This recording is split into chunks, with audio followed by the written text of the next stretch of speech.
আজ বানিয়েছি মিঠি মোমো। মিঠি মোমো শুনে অনেকেই অবাক হবেন যে মিঠি মোমোটা আবার কি। মিঠি মোমো মানে মিষ্টি মোমো, দেখতে মোমোর মতন কিন্তু স্বাদটা পাবে পিঠের। এদিকে চালের গুঁড়োটা আমি সেদ্ধ করে নিয়েছি, তারপরে রুটির মতন বেলে নিয়েছি ওটাকে, তারপর বাটির দিয়ে শেপ দিয়ে কেটে নিয়েছি, কারণ এক সাইজে সব কটা হবে, আর ওতে পাতলাও হয়, মানে চামড়াটা পাতলাও হবে। এদিকে পুরটা ভেতরে দিয়ে দিলাম, দিয়ে এটা আমি এবার মোমোর শেপ দিয়ে নেবো।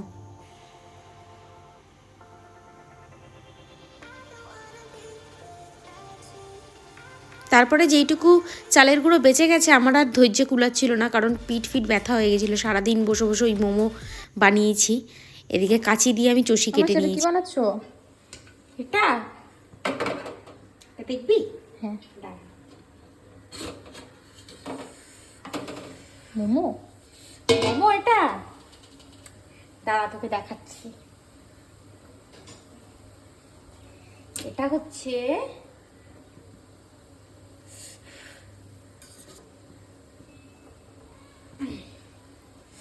খেয়ে দেখ, এটা হচ্ছে মিঠি মোমো।